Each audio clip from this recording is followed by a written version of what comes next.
Good morning, believers. Good morning, Israel. It's your brother, J.D. Nija. I am at Doheny State Beach. Went on a little camping trip. Yeah, you probably see, if you saw the last two videos. I haven't downloaded anything because I don't have the capabilities right now. So when I get home, I'm going to download these last two on Edom, the Edomites. It's really cold this morning. Anyway, let me see if I can get this. I have the charger plugged in.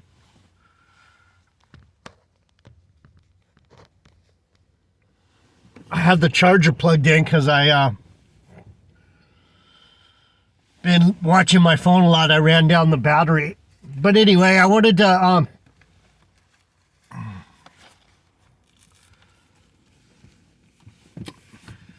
in the last video we were talking about the Edomites and how that, let me pray. Heavenly Father, bless my brothers and sisters, give them peace, grace, love, honor, and a love for you and a love for each other. Amen. You're welcome.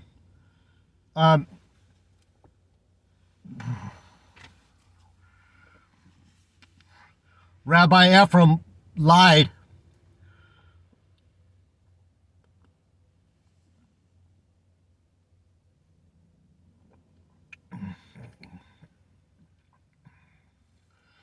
I don't know what the hell was in this cup, but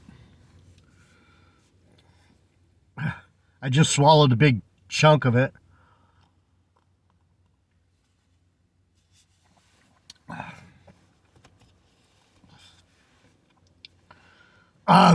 He was saying that, I think we were in Judges, and so I went into a, fuck man, people just will not read the Bible how it says, and so being that I read something this morning that made me realize something about the giants. I'm still not completely sure, but this changes my mind about the giants. I used to think that the giants were just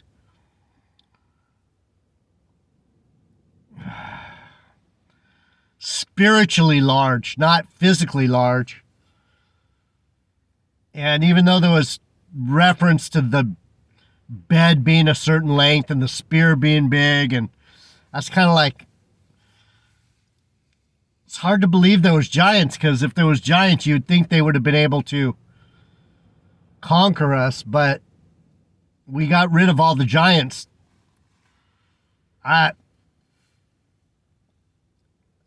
It had to be with the help of God. It had to be with the help of God. That's the only way that we could have conquered these giants. But anyway, I was in Deuteronomy. I was looking for the I am, the part where the Lord told Moses, tell the children of Israel, I am.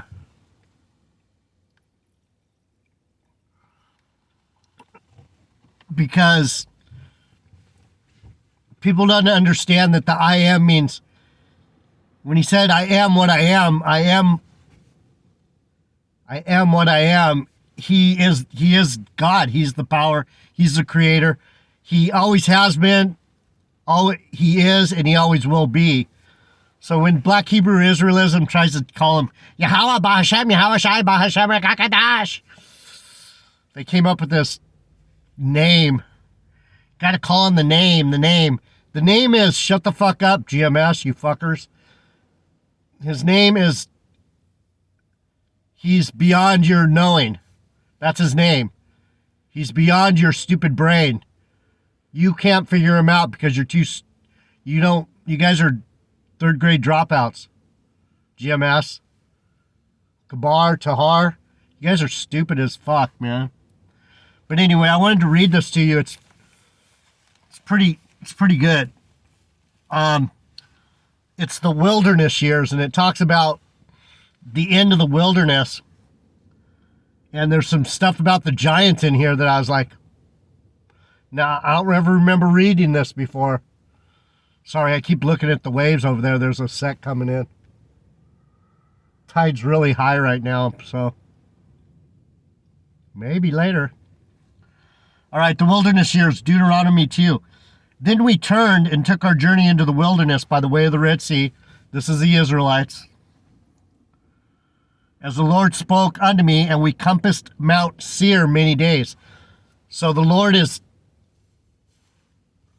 bringing up this same thing, Mount Seir, the land of salt, where the Edomites dwelt. Esau, Jacob's brother. So they're going around and around Edomite land. They're going around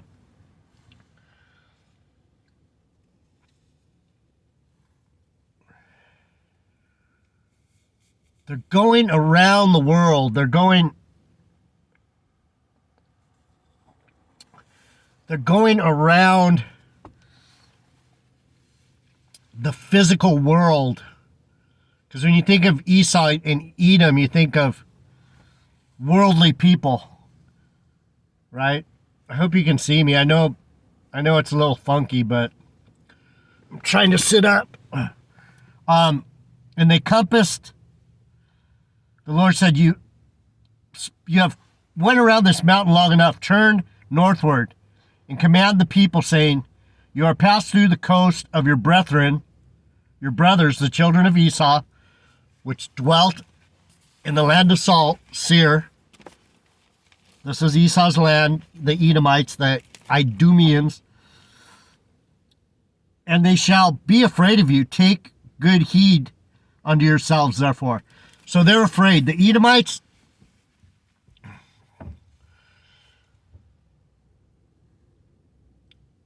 part of the reason, if you're an Israelite, part of the reason you were shunned and people were jealous of you, and a lot of these reasons you don't fit into the world because you're not of this world. And these Edomites can sense it. They know it. And so I look back on my life, and some of you can look back on your life. And it's not just because you're a weirdo. Some people are just weirdos. Weirdo Edomites, and other Edomites don't like weirdos, any kind of weirdos. But anyway, if you're a normal, loving person and you can't understand why people have been super unkind to you and weird, and you never really felt connection with people, it's probably because you're an Israelite and these people are afraid of you. They're like, man, something about you scares me, right? We're scary to them. So he says, don't meddle with them. Don't mess with the Edomites, for I will not give you their land, no, not so much as a foot breadth, because I have given Mount Seir unto Esau for a possession. You shall buy meat from them with money. You may eat, and you shall also buy water of them for money, that you may drink. For the Lord thy God, this is Deuteronomy 2, 1-8. For the Lord thy God has blessed you in all the works of your hands. He knows you're walking through this great wilderness these 40 years. The Lord thy God has been with you. Thou hast lacked nothing. So when you think of the 40 years, that's all time. To the Lord, it's all time. From the beginning of Israel to now, we're still in the wilderness. This isn't our home.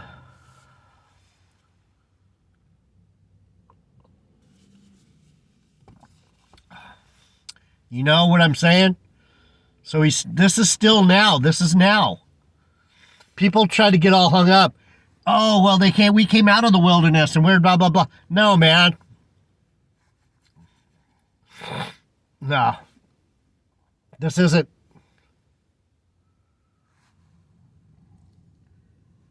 Hanging out with these devils isn't where we're supposed to be.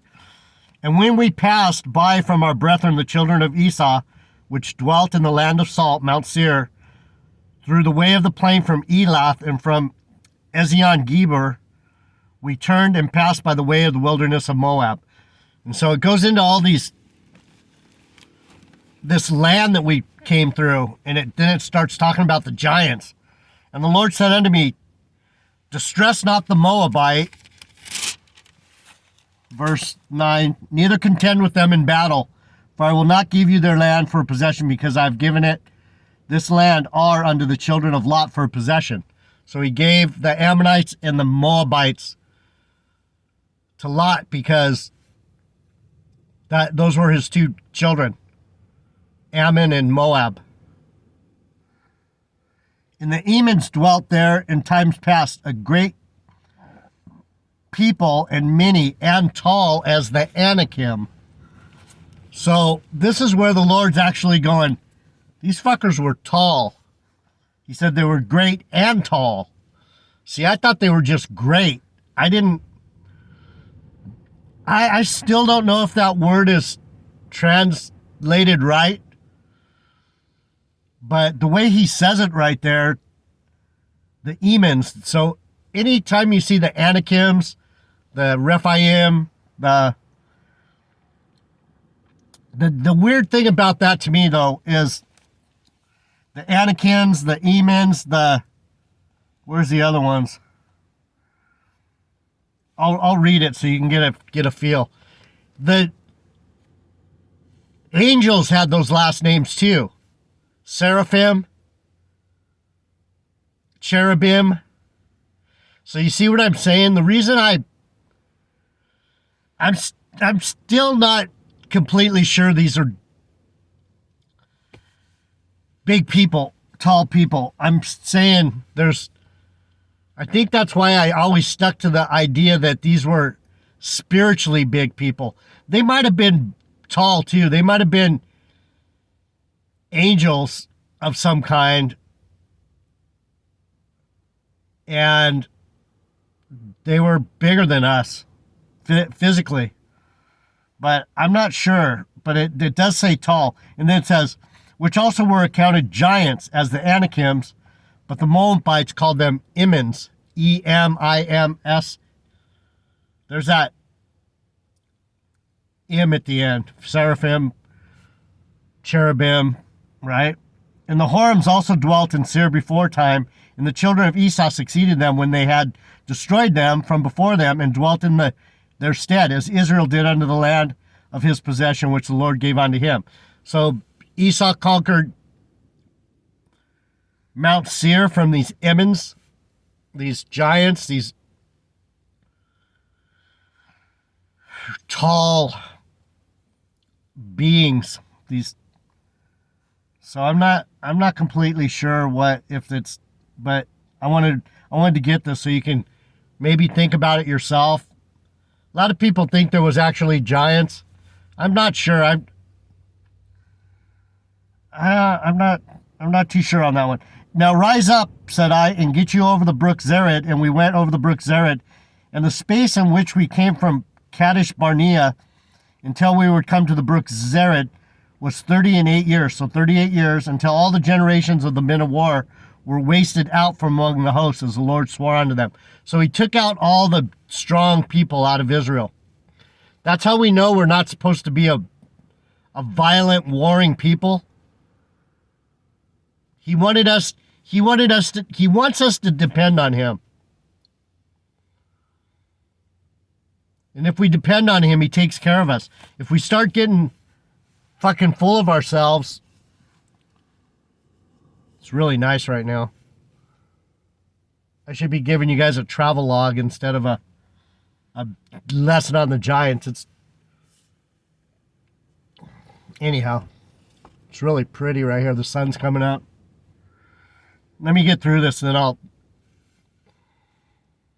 I'll show you guys where I'm at. It's really fucking beautiful, Orange County, man. This is like primo. For indeed, the hand of the Lord was against them to destroy them from among the hosts until they were consumed. So he consumed all of our fighting men. He got tired of these aggressive men, right? And then the Lord spoke unto me, and he said, you are to pass over through the Ar and the coast of Moab this day, and when you come nigh over against the children of Ammon, distress them not, nor meddle with them, for I will not give thee any of the land of the children of Ammon for a possession, because I have given it unto the children of Lot. So Lot's children got the land of Moab. There's the sun.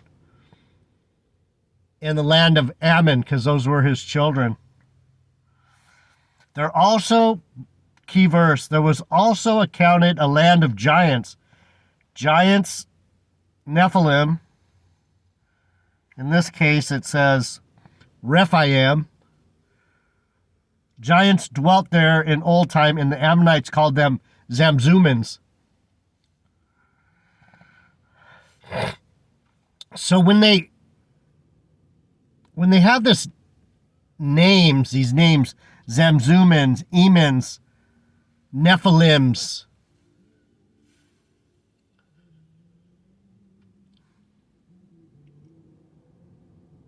they might have been big, but I think the scary part was that they were like shapeshifters.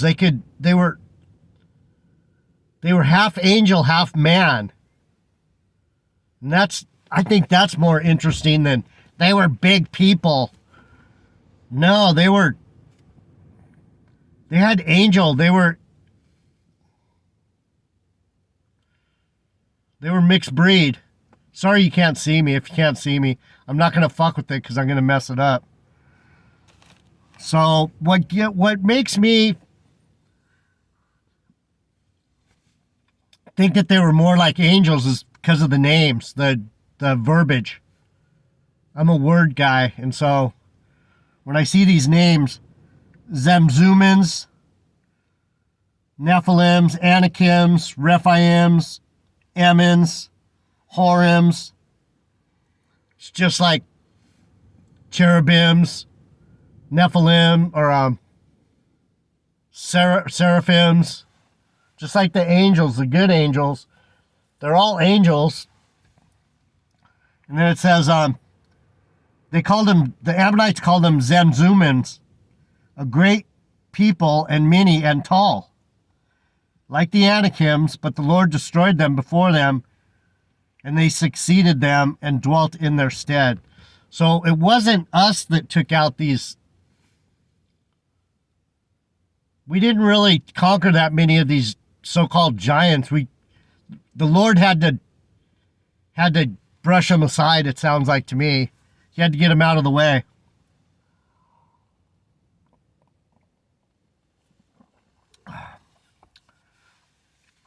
So he actually gave the Ammonites land. This is the Most High.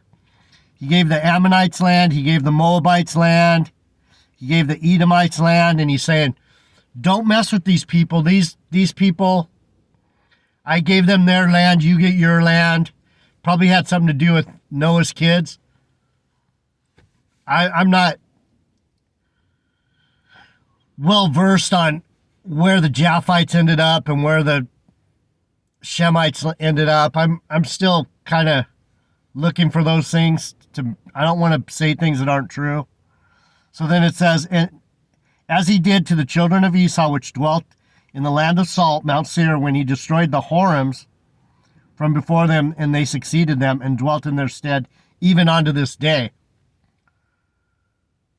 And the Avims, which dwelt in Hazarim, even unto Azza, the Catarims, which came forth out of Cator, destroyed them and dwelt in their stead. So it sounds like there was angelic beings that the Lord let live, like these Catarims and the Avims and the Havarims. So some of these mixed breeds, like me, we're scary because we're part Israelite and we're part angelic. And it freaks these earth dwellers out. They can tell something's different about us. And then the next part is the conquest begins. And this is where, of course, Israel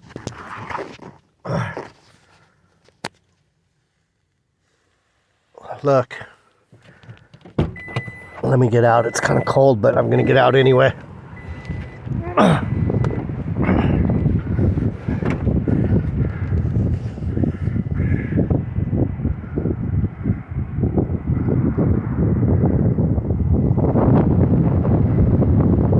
Pretty bitchin'. This is Dana Point Harbor. The harbor is right on the other side of that breakwater over there. Up on that bluff. That's part of where the harbor's at. You can kind of see some of the sails. This is the state park.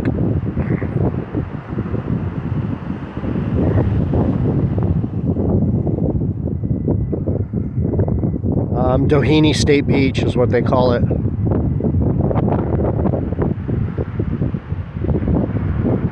And it comes all the way down. It's a big long beach. And then it comes down over here.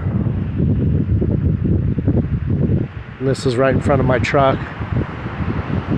And then over here the sun's coming up crazy bright because of its blue skies. But yeah, I'm gonna get back in the truck and drink my coffee. It's fucking cold.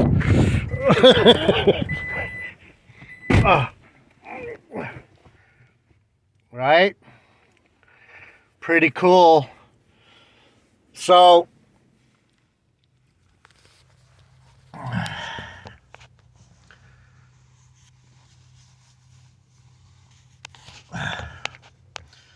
was there giants? Was there tall people? I don't know. I wasn't there. Or if I was, I don't remember. I don't remember.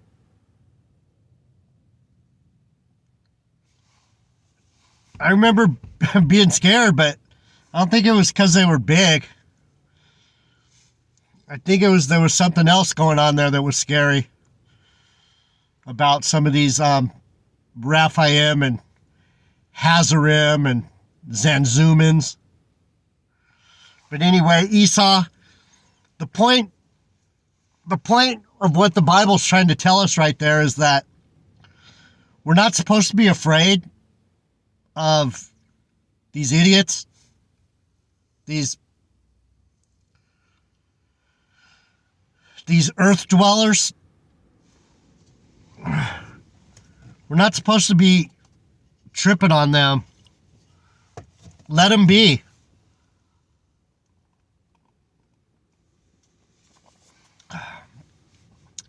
You don't have to be buddies with them, but you do have to buy food, and you gotta buy water. You gotta have things. We're in for some shit because they want to control us. And that's what they're doing with this cloud. They're turning the cloud into AI, and the AI cloud's gonna infiltrate your brain like it already is. People don't realize we're already being turned into fucking human robots, human databases. It's fucking weird shit, man. They have electricity going through the air. They're using the electricity in the air to do all kinds of shit that we don't understand at all. They're not explaining it to us. They use code words probably. The cloud. Yeah, the cloud. We're in the cloud. We're in a cloud of electricity. That's why things can get stored in the cloud. It's stored in the fucking... They've made the whole earth into a computer. And now we're part of the smart grid. It's some of you don't believe it, but some of you understand what I'm saying. And I'm just trying to stay in the Bible. I think I'm trying to distract myself from the harsh reality of what's going on out here. So I read the Bible and I think about God instead of thinking about these fucking devils. Try not to be afraid of these fuckers. All right. Well, I'm going to sit here for a minute and I might start walking. It's pretty empty right now. It'd be a good walk. I usually walk down past that lifeguard tower down there and all the way to the jetty. All the way to the jetty. Right there. See that jetty over there? I walk down this beach. And then down that beach. And then I walk all the way to that jetty and then I walk back. All right, guys. Be good. Don't be afraid of these earth dwellers. The Lord will protect you if you just don't be scared and don't meddle with them. Let them be. All right, love you guys. Peace and grace. I'm out.